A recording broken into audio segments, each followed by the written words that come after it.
साथियों नमस्कार, स्वागत है आपका डॉक्टर एग्रीकल्चर यूट्यूब चैनल में। साथियों, अगर आपने भी अपनी आलू की फसल लगा रखी है तो दिसंबर का महीना आ चुका है।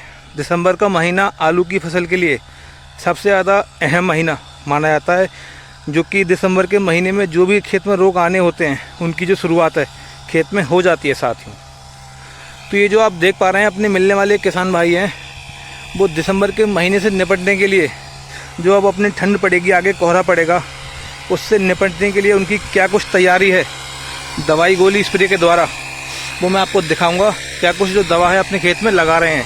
इनकी चिप्सन अवन आलू की वैरायटी है साथियों, और आज ये आलू इनका 40 दिनों के आसपास का हो चुका है। बढ़वार आलू की ठीक है, कोई दिक्कत नहीं है, बढ़िया है। एक इनका कहना था कि थोड़ा पानी इन्होंने लेट कर दिया लगाना खेत में, जिसके चलते जो आलू के पौधे हैं थोड़े उनकी जो बढ़वार है वो रुकी हुई है अभी। ठीक है, बाद बाकी फसल को देखते हुए एकदम अच्छा लग रहा है, कोई कैसी दिक्कत नहीं है फ़िलहाल के हिसाब से। 40 दिनों की फसल हो चुकी है। चिप्सन अवन आलू की वैरायटी है ये, इनके अपना घर का ही बीज था, कोई नया बीज नहीं है। बहुत ही शानदार जो फसल है फ़िलहाल अपनी जो बढ़वार आगे की ले रही है साथियों। ये आप देख पा रहे होंगे खेत में स्प्रे चल रही है बहुत ही शानदार तरीके से। दिसंबर के महीने में जो ज़्यादातर रोग आने होते हैं, लेट ब्लाइट है, अर्ली ब्लाइट है, पत्ता सिकोड़ा रोग, या जो भी संकट आने होते हैं खेतों में वो आ जाते हैं साथियों। तो अगर आपने भी अपनी आलू की फसल लगा रखी है तो साथियों आपको अब अलर्ट मोड पे जाने का जो समय है वो आ चुका है। आपको अपनी फसल की देखभाल एक अच्छे से करनी होगी, जाके आपको बम्पर जो पैदावार है खेत से मिलेगी साथियों। साल 2025 की अगर मैं आलू की बात करूं, हिसाब किताब कैसा रहेगा, तो साथियों सुनने में तो यही आ रहा है कि बढ़िया रहने की जो उम्मीद है वो लगाई जा रही है। हमारे काफ़ी किसान भाई जो पुराने किसान भाई हैं उनके द्वारा यही कहा जा रहा है कि साहब साल 2025 जो है वो आलू के लिए एक बढ़िया साल रहने वाला है साथियों। तो जितनी मेहनत आप कर लेंगे इस साल उतना ही अच्छा आपको जो रिज़ल्ट है खेतों में मिलेगा, मुनाफा मिलेगा आलू में। तो मेरा मानना यही है, साल 2025 भी किसान भाइयों के लिए एक अच्छी साल रहने वाली है साथियों। तो चलिए दिखाते हैं आपको क्या कुछ जो दवाएं हैं किसान भाई ने लगाई हैं अपनी 40 दिनों की आलू की फसल में। तो अगर अभी तक आपने डॉक्टर एग्रीकल्चर यूट्यूब चैनल को सब्सक्राइब नहीं किया है तो अभी करें, अपनी इस वीडियो को हमारे अन्य किसान भाई तक पहुंचाइए, जिससे कि उनको भी इस वीडियो का फायदा हो सके। तो अब वीडियो को शुरू करते हैं साथियों। 40 दिनों के बाद जो आलू की फसल है वो उसका ऐसा समय आ जाता है कि आपको उसको जो ज़्यादा बढ़वार है खेत में देने की आवश्यकता नहीं है। मतलब कि जो नाइट्रोजन है, यूरिया हमारे काफ़ी किसान भाई लगाते हैं, उसका कोई भी रोल खेत में अब नहीं रह गया है बढ़वार का। अब आपको जो ध्यान देना है आलू में वो साथियों, आलू के जो तने हैं उसको मोटा करने के लिए ध्यान देना है।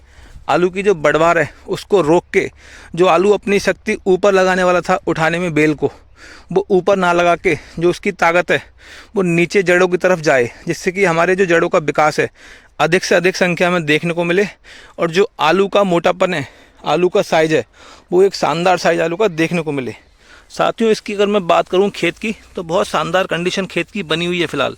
आप देख पा रहे होंगे अच्छा जो पत्तियों का विकास है, नन्ही नन्ही जो पत्तियां हैं वो साथियों काफ़ी अच्छी मात्रा में खेत में निकल के सामने आ रही हैं, और जो तना है आलू का वो भी काफ़ी बढ़िया है। ये इनका खुद का अपना नया बीज नहीं है, पुराना बीज था इनका अपने घर का। तो उस हिसाब से जो बढ़वार आलू की वो बहुत ही शानदार बढ़वार दिखाई दे रही है साथियों। कोई कैसी भी शिकायत फ़िलहाल नहीं है खेत में कैसी भी। ये आप देख पा रहे होंगे तना जो है आलू का एक बढ़िया है, मोटा तना एक अच्छे स्वस्थ पौधे, स्वस्थ खेत की निशानी होती है साथियों।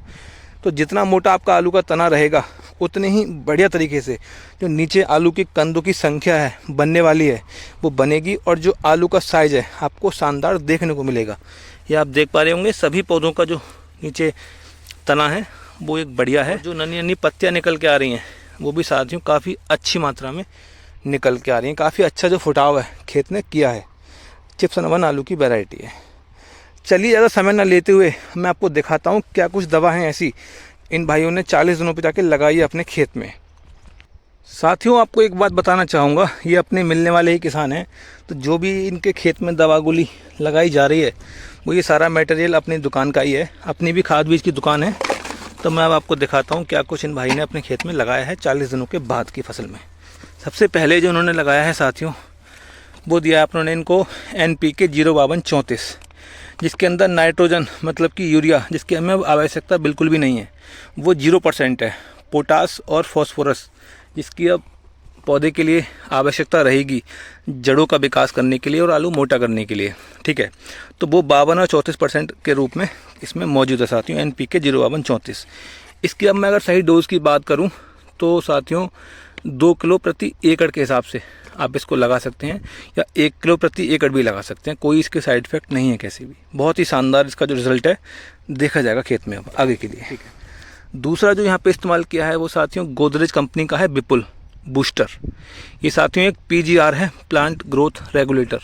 मतलब कि जो अनचाही वृद्धि होती है पौधों की, जो अब आगे चल के पौधे अपना आगे का विकास करते, बढ़वार करते, अनचाही विकास, उसको जहाँ के तहाँ रोक के उसका जो ताकत है पौधे की वो सब जड़ों की तरफ भेजेगा बहुत ही शानदार तरीके से, जिसके चलते हमारे जो आलू के कंद हैं जो अब बनने शुरू हो चुके हैं वो तेज़ी के साथ मोटा होंगे, एकदम अच्छे से उनका जो विकास है वो देखने को मिलेगा। ट्राइकंटनॉल 0.1% इसका टेक्निकल है PGR। साथियों आप इसका भी इस्तेमाल कर सकते हैं 500 ml प्रति एकड़ की डोज के साथ में। बहुत ही शानदार इसके जो रिज़ल्ट हैं आलू में देखे जाते हैं साथियों। 40 दिनों के बाद आप इसका लगा सकते हैं, कोई दिक्कत नहीं है। काफ़ी कंपनियों के बाज़ार में अवेलेबल है, कोई किसी कंपनी का यहाँ मैं प्रचार नहीं कर रहा हूँ साथियों। आपको जो मिले वो आप ले सकते हैं, ट्राइकंटनॉल टेक्निकल, ठीक है ना। तीसरा जो अपना रहेगा यहाँ पे एक कीटनाशक रहने वाला है साथियों। खेतों में जो पत्ते खाई से दिखाई देते हैं, मच्छर मक्खी रहती हैं, सुंडी वगैरह भी रहती है, तो उसके चलते यहाँ पे इस्तेमाल कराया अपनों ने इनको इमामेक्टिन बेंजोएट 100 ग्राम प्रति एकड़ के साथ में, ठीक है।